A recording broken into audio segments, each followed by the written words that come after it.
What's up everyone, this is Riley at InMusic, and today we're going to cover the entire process of installing Serato DJ Lite and setting up a supported DJ controller to control it.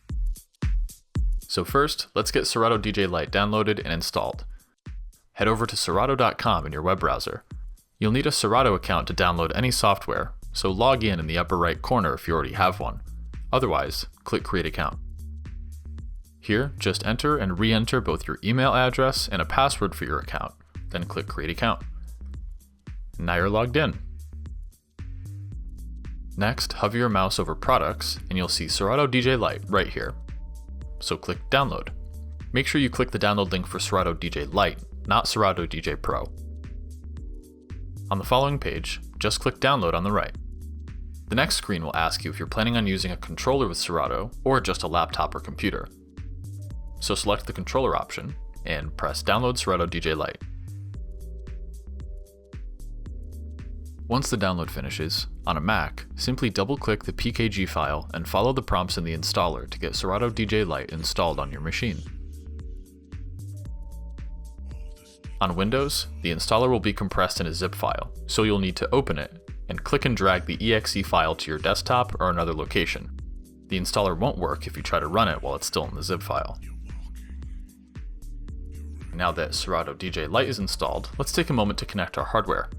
So here, I have a Numark Mixtrack Pro FX, which I'm really excited to get up and running with Serato.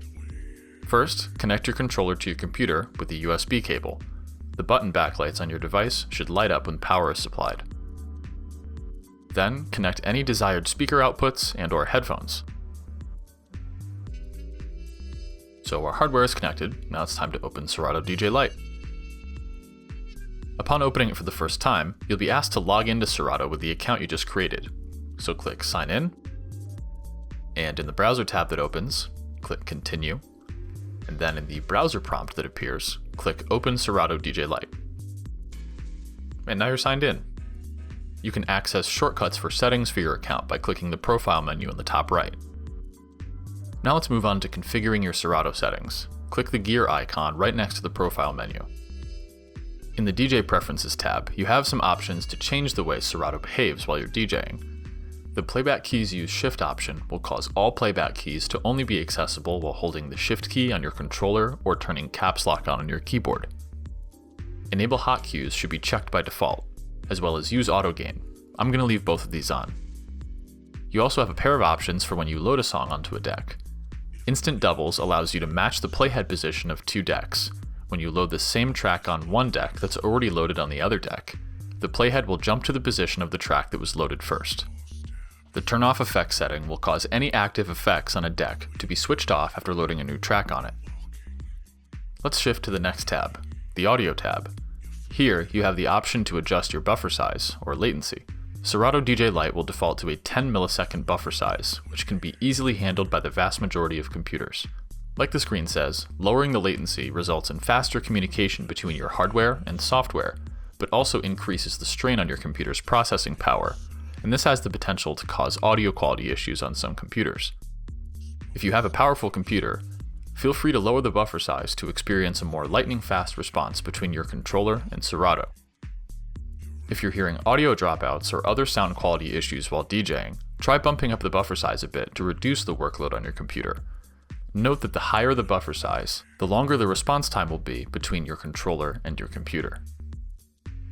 Below the buffer size slider are two audio output options. The first one, use laptop speakers, will bypass any sound output on your controller and instead send your Serato sound output straight out of your computer's internal audio device. Additionally, there's an option to make audio available to other applications, which makes your Serato output available as a recording input device in your computer. This is really useful for live streaming and recording. Check out the link in the description for a tutorial on how to set this up on both Mac and PC. Alright, now to the Library and Display tab. Here, you have the options to change the appearance of your music libraries and the program itself. If you use iTunes to manage music, you can show your iTunes library in Serato by checking this option. You can also choose whether you want to see each track's play count and the size of the text in your library. I like my text a little bigger than the default, so I'm going to bump this up a bit. Under Display, you have the option to use a high-res screen display when using Serato. Note that turning this on will require you to restart the program. Below that, the Send Usage Data to Serato option will be checked by default.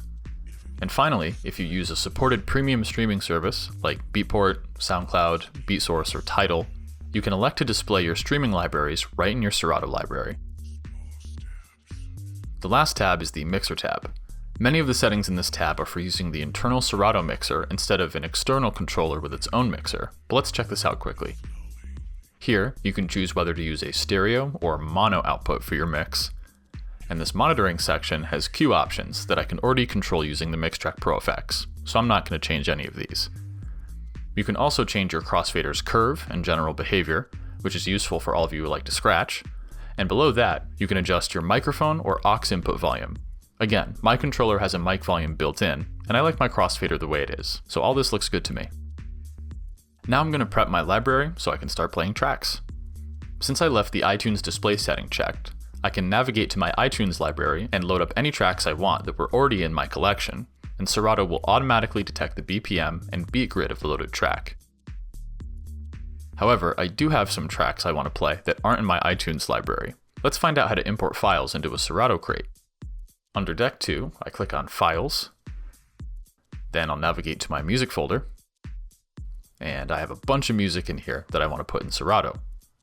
So above the library sidebar, I'll click the New Crate button so I have a single spot to put the tracks, then multi-select as many tracks as I want to import, then just click and drag them into the new crate.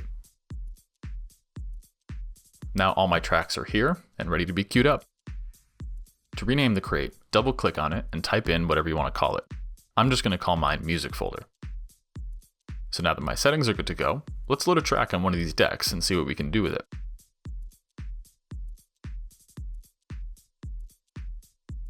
This one's pretty good. Let's go with that. So Serato will analyze the track, and I'm going to use the jog wheel to set the cue button right at the start. And if I press and hold cue, the track will play from that point until I release the button.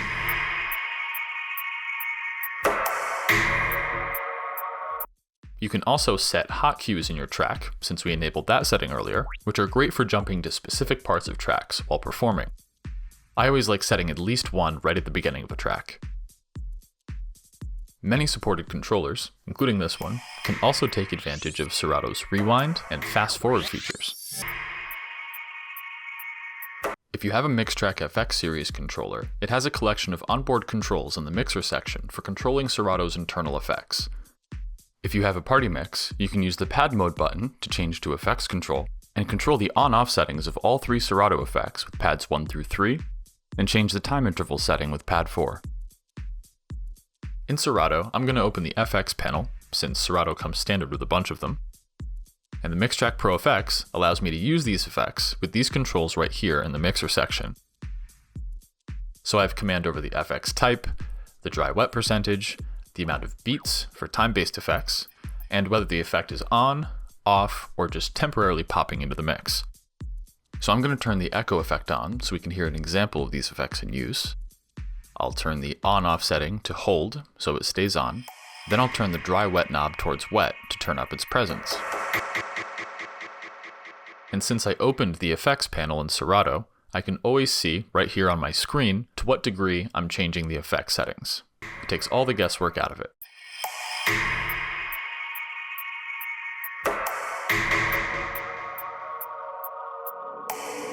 Remember that you can change the time division of the effect by changing the beats parameter, which will increase or decrease how quickly the effect cycles through its settings.